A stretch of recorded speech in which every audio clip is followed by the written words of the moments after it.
Gators Breakdown, because there's never a dull moment in Gator Nation. The Gators Breakdown podcast is ready to go. I'm your host, David Waters. You can find me on social media at GatorDave_SEC. And last week we did the offense for the class of 2025, storylines, targets. We're going to do it this week with the defense. So lots of names to get into, especially up front, on the back end as well. Thought we did pretty good last week. Will Miles will join me back again next week. So solo episode here of Gators Breakdown to get you through this class of 2025. And as I said, focused on the defense this time. So hit that like button, subscribe to Gators Breakdown if you haven't done so yet. Get those notifications when there's a new Gators Breakdown right there on your favorite podcast platform, right here on YouTube. But hey, right here on those YouTube, those likes go a long way. Those comments go a long way. Your support really helps Gators Breakdown grow. And look, if you want to support even more, of course, gatorsbreakdown.com. You'll find a few articles up there. And especially, of course, Gators Breakdown Plus, extra episodes, the Discord chat, ad-free episodes, starting just $3 a month. If you really want to support what we're doing here on Gators Breakdown and get some benefits out of it, you can do it right there. Link is in the description to join Gators Breakdown Plus. All right, so let's get into it. Let's get straight to talking about this defense and a lot of storylines, figuring out all the new coaching moves, mostly on the defensive side of the ball. Well, now up front, of course, Gerald Chapman takes over up front for the Gators in the defensive line. Sean Spencer out. Mike Peterson still up there as well, helping coach that edge group. So we'll get into true defensive line targets, edge targets, and we're just going to start up front. Take a look at this defensive line edge group. And of course, the thing is kind of, for me, is to build off of getting LJ McCray last cycle. Starting this cycle off, of course, you got edge rusher Jalen Wiggins, the top 100 player for Florida. The Gators have recruited Wiggins for the edge position, but with his current size, he could develop into an end or even an inside player. At a recent Under Armour camp in Orlando, Wiggins just, for what we knew about him, that's what he showed. Quickness off the ball, impressive footwork, active hands, excellent drive, and it's his reach. That's standing out. That's really posing a challenge for offensive linemen. So another storyline to follow here. I mean, you got one big-time recruit in the fold, and that's a big one. I mean, Wiggins is huge, and doing that right after you get somebody like LJ McCray. So two good players, and then of course Wiggins stays. It'll be two classes in a row where you're getting outstanding edge rush potential here. But another big storyline here, and hopefully it doesn't hurt this group down the road. Florida's losing defensive lineman grad assistant Callie James to Jackson State as he gets a defensive line coach job there. Recruits and players thought very highly of James. So you hope down the road, as Florida figured out this 2025 class, you got one in the fold here. But being able to add some of these names that we're going to discuss here in the next few minutes, Callie James was supposed to be a big part of that. So we discussed that last episode, of course, and some of the coaching changes going on at Florida. But talking specifically about this group, that's, these names that you'll hear his name come up in some of these quotes from some of these players. So Florida's definitely got to find a way to replace that. All right, so let's get into it. Andrew Maddox out of the state of Mississippi. We'll start with some targets here. We'll start with one out of state. State of Mississippi, he's put Florida in his top 10. One of the top defensive linemen in the country is visiting the Gators April 5th. And you see, he's a top 100 player right here, Andrew Maddox. One of the top defensive linemen in the country, April 5th. He'll be for an unofficial visit and a spring practice. He's visited before, but he's had recent conversations with Ron Roberts and love what Florida showed him before, now he wants to see more. 6'3", 270-pound Maddox offers from the best of the best. LSU, Auburn, Alabama, Texas A&M, Texas, Florida State, Ole Miss, Mississippi State, Miami, Tennessee. So got to fight the in-state schools here from Mississippi, but also all the big boys around Florida. Next, we'll go to Myron Charles from Port Charlotte, Florida. We'll go in-state here. Another one of the top defensive linemen in the country, and this is one that may end up a big three battle between Florida, Florida State, Miami, after major visits from and to all three recently. After visiting Gainesville in late January, 6'5", 260-pounder says the Gators are climbing the charts, and the Gators shared with him he is at the top of their board. Charles said he has no number one school at the time. He added that a commitment decision will probably come around the summertime and hopefully before his senior year. Let's keep it going with Jarquez Carter, four-star local talent that has strong connections to the Gators, given, of course, he's not far from campus, just about 30 minutes away from in Newberry. Carter considers Florida the hometown program. He's visited Florida several times in January, fostering, of course, a closer relationship with the staff, and that spread some optimism in Gainesville about where they stand in this one with Carter, about a top 300-ish player here. He goes, quote, "I like their defensive line coach. During my last two visits, he showed me techniques, interacted with my family, and connected with me on a personal level. We discussed topics beyond football," Carter mentioned in his conversation with Chad Simmons in On 3 while speaking about Gerald Chapman, of course, the new defensive line coach at Florida. So those who have secured dates, from the fast-rising 6'2", 284-pounder Miami getting a visit, Penn State, Tennessee, Florida State, Ohio State, USC on March 30th. The Hurricanes seem to be the program recruiting him the hardest right now. Alabama just offered last week. He does have a Gators official visit scheduled for late May, Jarquez Carter. So he did go on to say, what matters to me is which school I can feel that can develop me the most, which coaches I can trust for the next 3 or 4 years, because I don't plan on entering the transfer portal, Carter told Simmons. I plan on competing and earning a starting spot at the school I'm at. So good to hear that mindset. You don't hear that mindset a whole lot. I don't even coming out, before he commits to a school, I don't plan on entering the transfer portal. So where his mind's at. Seems like he'll do everything he can to go to the right school the first time. All right, let's keep it going. Tylon Lee, Panhandle product, nearly 24 offers, and the in-state rivals Hurricanes and Seminoles are also recruiting.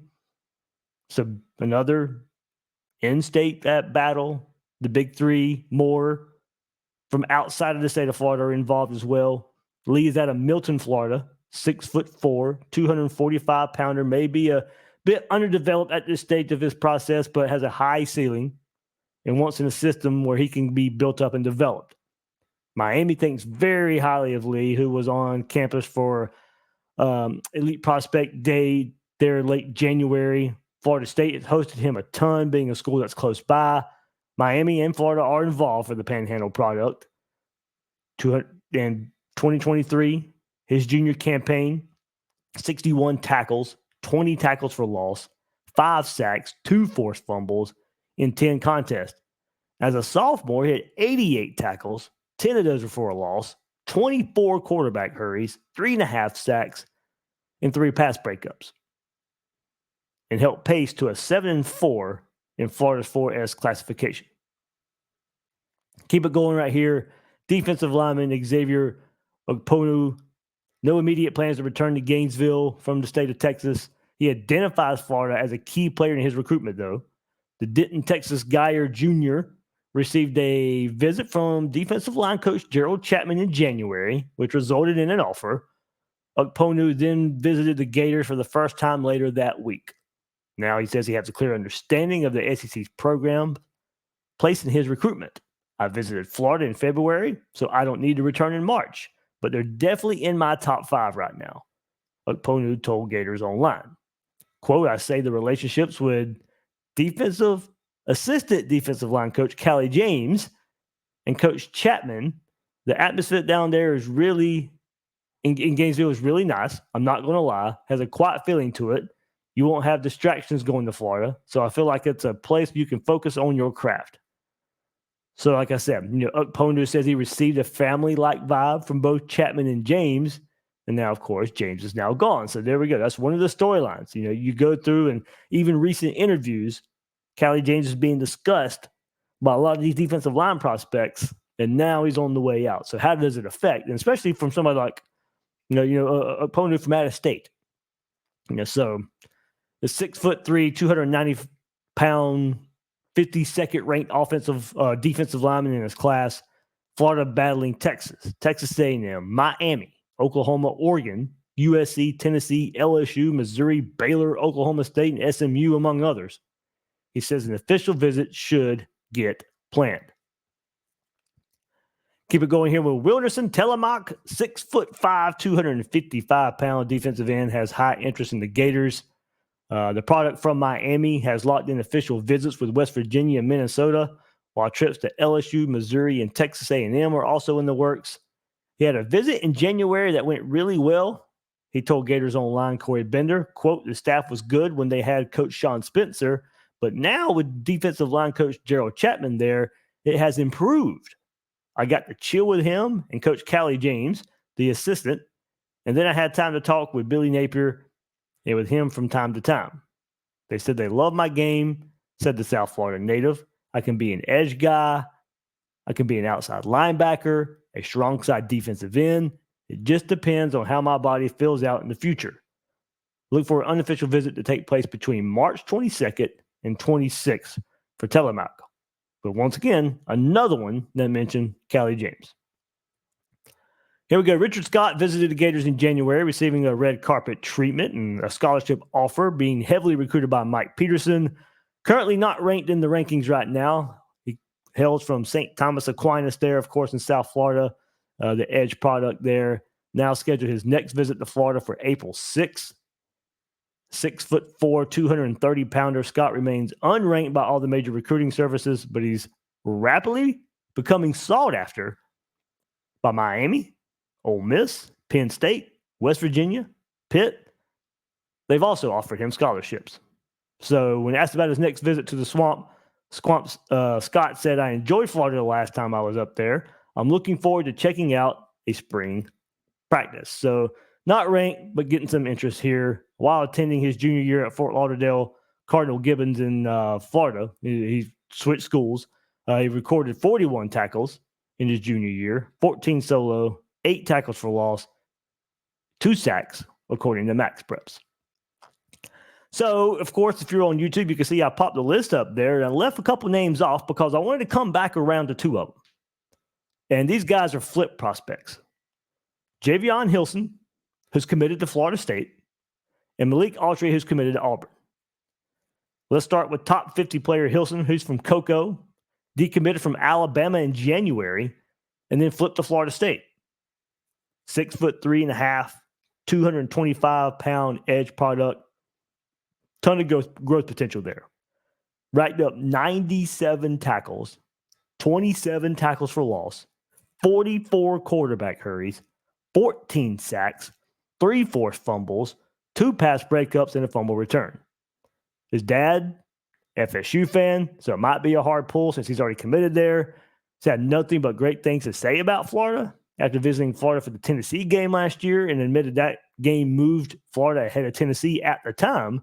So it makes you wonder if he takes results like that into consideration, how much does the 5-7 season hurt Florida? He did say Florida was high on his list before his original commitment to Bama, though. So keep that in mind. Was high on Florida, committed to Alabama, decommitted from Alabama, flipped to Florida State. So not saying he'll flip, but that's just a name. You know, if we're going to look at some flip candidates, he'd be one. I wouldn't necessarily predict it. This was changing a bit. It might be a little more favorable towards Florida if there's going to be a flip candidate here on the defensive line. But another 4-star prospect with a confirmed visit date is Auburn defensive line commit Malik Autry. He's going to return to Florida on March 29th through 31st. Multi-day trip. So that's coming up. They're also going to have an official visit take place soon. Autry has visited Florida a handful of times. Says it's still the school pushing the hardest to flip him. He also commented on Gerald Chapman and Callie James, saying they're a great bond with the defensive line coaches and that those are his guys.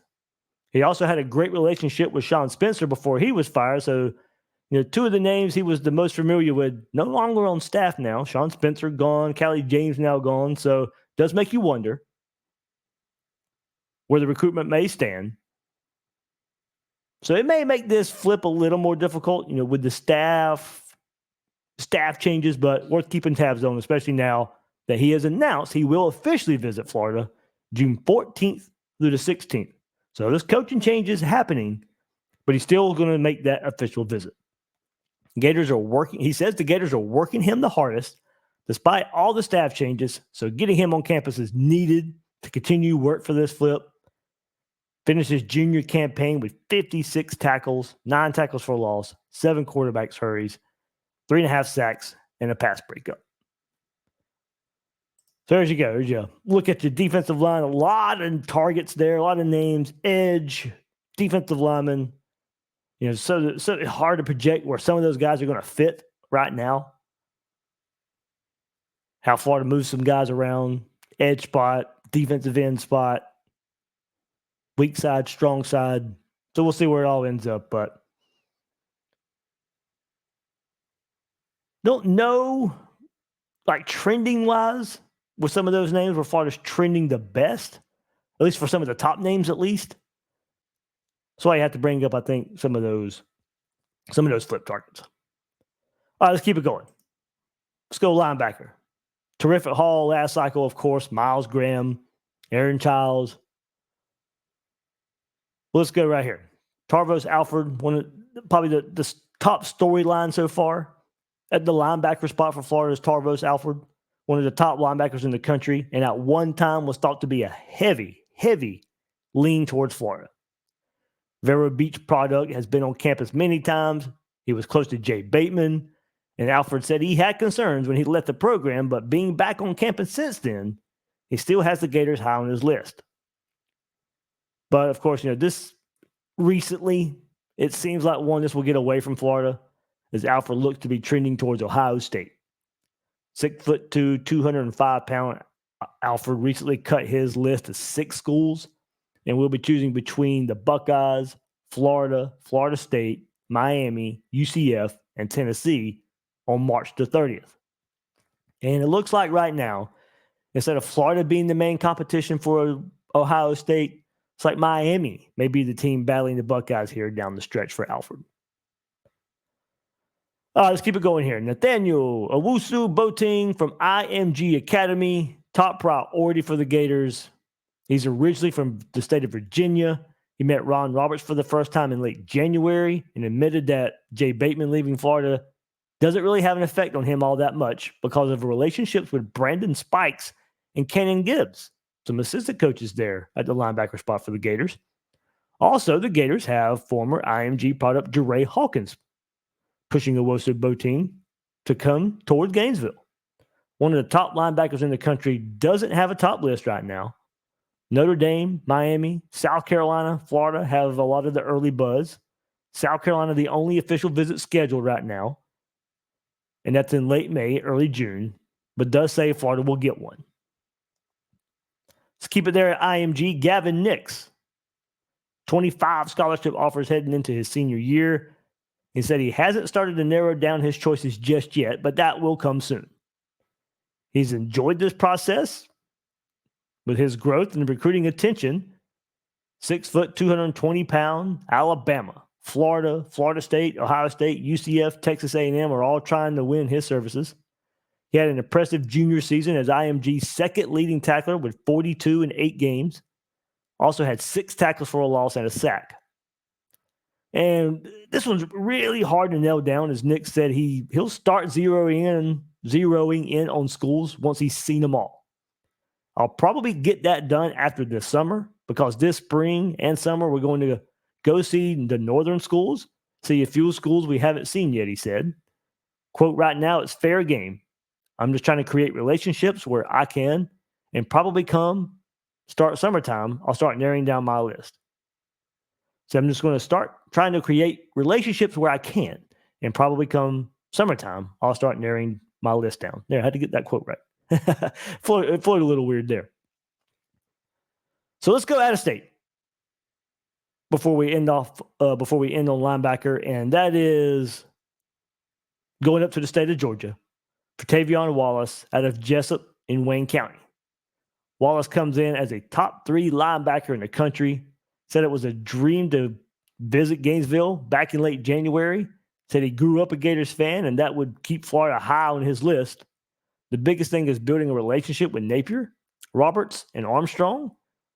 And look, to get this one, though, probably is going to Florida's probably going to have to overcome the rival Seminoles as they hold an early lead, it seems.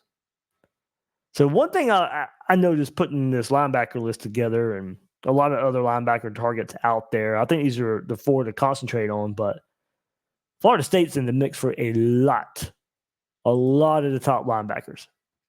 Yeah, it's kind of interesting there, but their name is involved, and maybe even top of list for a lot of the linebackers out there. So, in-state battle, rival battle for some linebackers. Florida State's a team I think to see what they do here at the linebacker spot in the class of 2025 could affect who could be targets for the Gators. All right, of course, we'll now go to the secondary.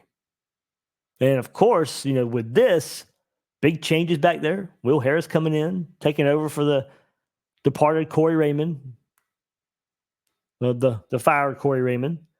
He goes back to LSU. Florida also needs to rebound a bit from that last class. Not a whole lot of top players in the 2024 class. Had that great haul in 2023.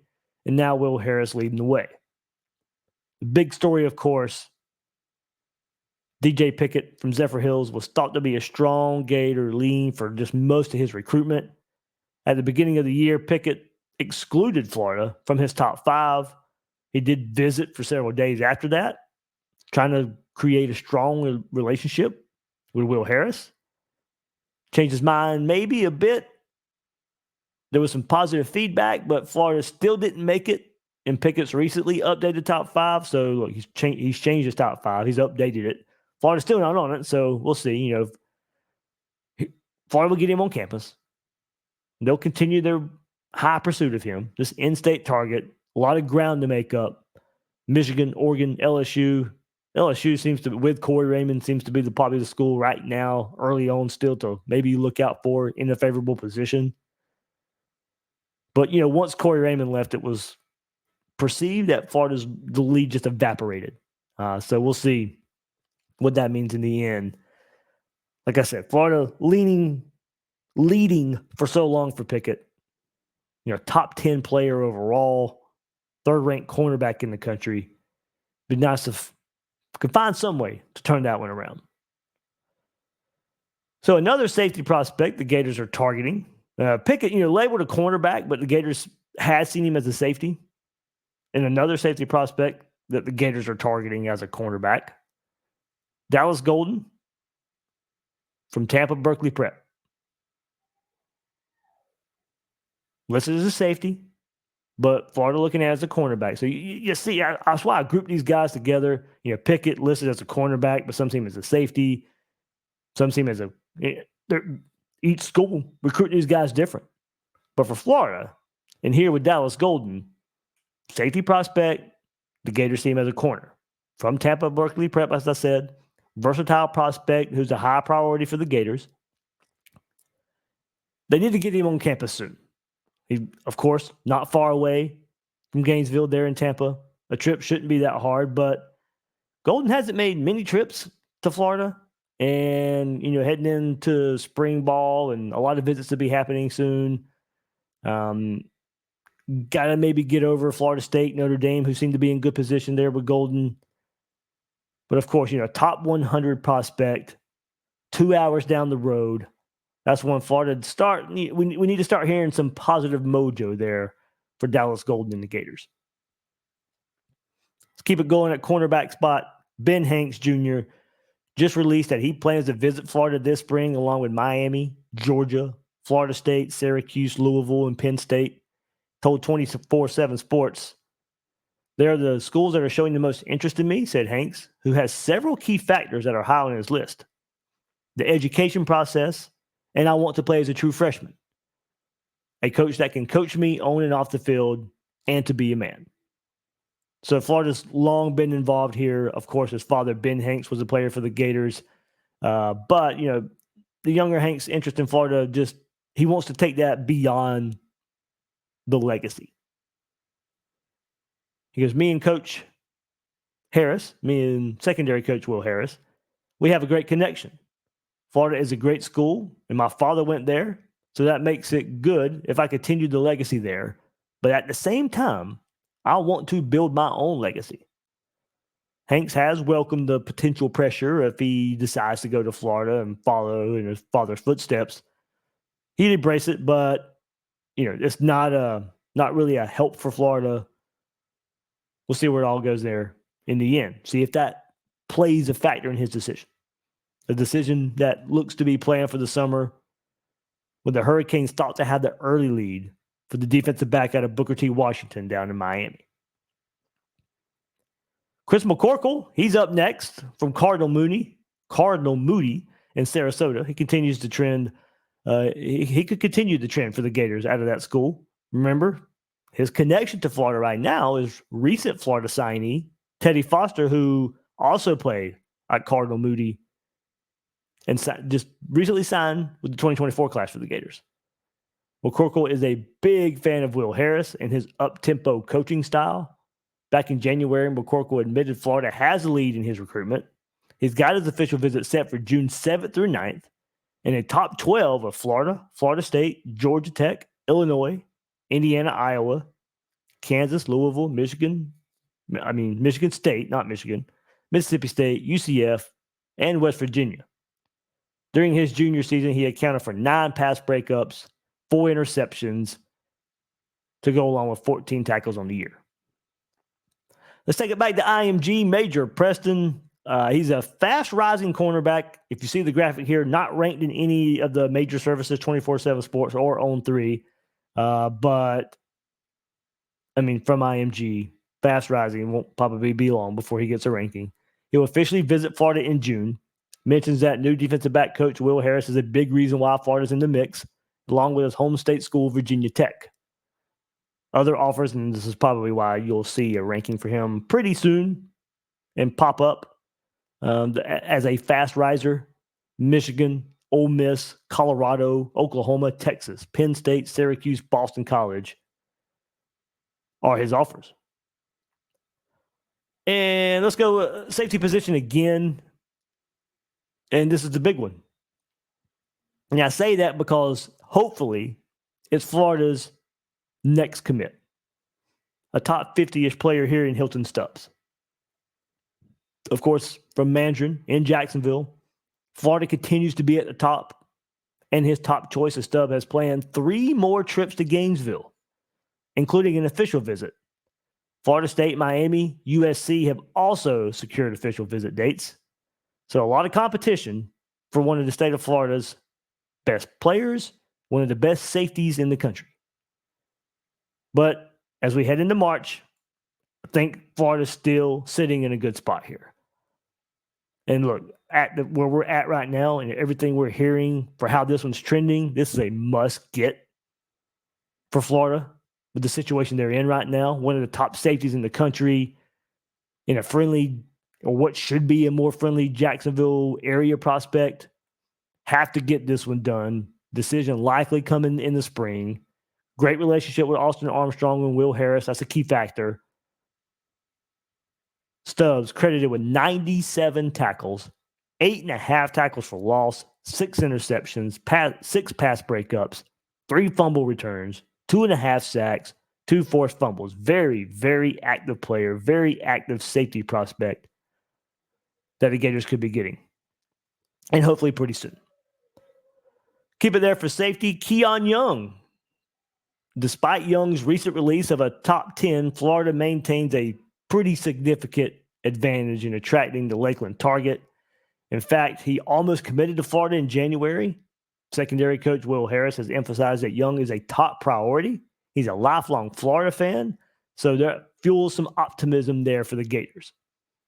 The message to the former USF commit from Will Harris is the Florida boys need to stay in Florida. So the Gators are the early favorite with his top 10. That includes Auburn, Kentucky, Michigan State, Missouri, Oregon, USF, Tennessee, Texas A&M, and West Virginia. So you're looking at, a top 250-ish player in Keon Young there at safety.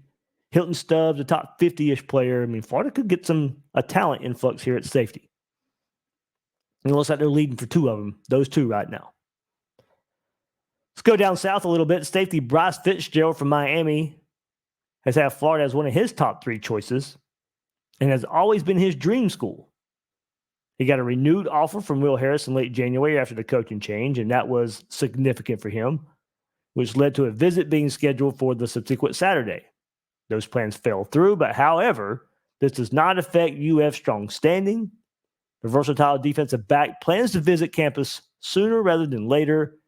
He said after getting that offer from Will Harris, I love the brotherhood the Gators have and how they stuck together, even though they had a bad season. I also like the Gators because I trust in their coaching staff and believe in Coach Harris in getting me to the next level. So rapidly rising junior, Florida shows interest in his versatility and plans to use him in various roles. So safety, corner, nickel. 2023 season, Fitzgerald had 20 tackles, 15 of those solo, 5 interceptions, 1 forced fumble, 1 fumble recovery, and a pass breakup. So they want me to play corner and safety. I'd be moving around a lot. Fitzgerald said of his fit at Florida. I keep it going right here. Last one, Caleb Singleton from Fleming Island, right outside of Jacksonville, has the Gators in his top 3 with Boston College, Iowa, Iowa State, Kentucky, Mississippi State, Texas A&M, and UCF, and others in pursuit. He's listed as a cornerback, an athlete. The Gators see him as a safety. He says the communication has been great with Florida as he's been on campus, and Florida, Billy Napier and Austin Armstrong also dropped by his school in January. So Caleb Singleton there, as I said, athlete,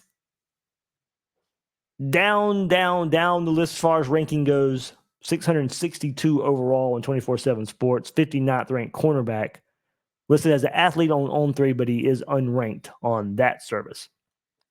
So going there, I mean, at corner, you got to wonder where Florida goes next at corner and see if they can get a top name, but certainly at safety, Florida's got some good options there.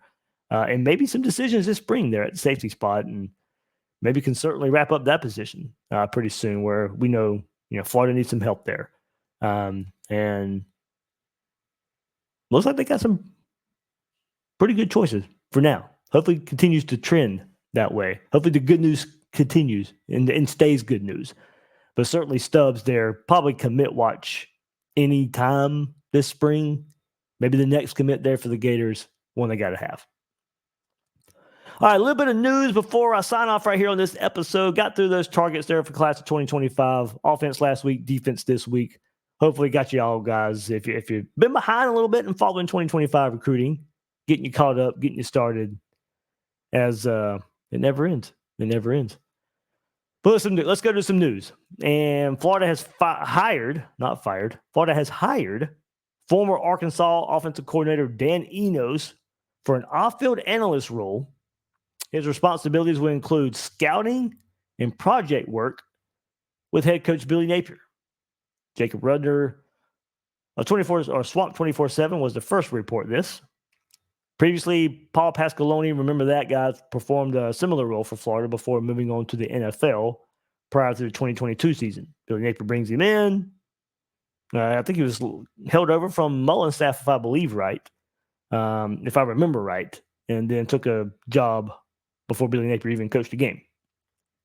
But back to Enos, 55 years old, would join the Gators after serving part of the 2023 season with the Razorbacks. He was dismissed on October 22nd when Arkansas had a 2-6 record. And remember, at that time, they were 2-6 headed into the Florida game. They fired Enos. That was his second stint as Arkansas's offensive coordinator. He had been there before from 2015 to 2017. So as I mentioned, 2-6. Enos got fired as offensive coordinator right before the game against Florida. Interim coordinator Kenny Guyton led Arkansas into the swamp. 39-36 upset victory over the Gators. That was the first game after Dan Enos left. But over his 30-plus year career, Enos has worked at Maryland in 2021 to 2022, Cincinnati in 2004 to 5, also in 2020, Miami in 2019. Guys, he was that offensive coordinator for Miami when Florida and Miami kicked off week 0 there in Orlando, and Florida just had sack after sack after sack. Dan Enos was the offensive coordinator for that Miami team. He was at Alabama in 2018, Michigan as well, Central Michigan in 2010 to 14, his alma mater, Michigan State, in the early 90s in 2006, 2009, among other schools. Now, his most noticeable achievement as a coordinator occurred at Maryland. The Terrapins ranked 4th in the Big Ten in total offense in 2021 and 2022, 4th and 5th in scoring offense those respective years. In 2015, his first year at Arkansas, the Razorbacks surpassed 6,000 total offensive yards for only the 3rd time in the school's history. That season, then quarterback Brandon Allen set school records for career passing touchdowns with 64, single game touchdown passes with 7.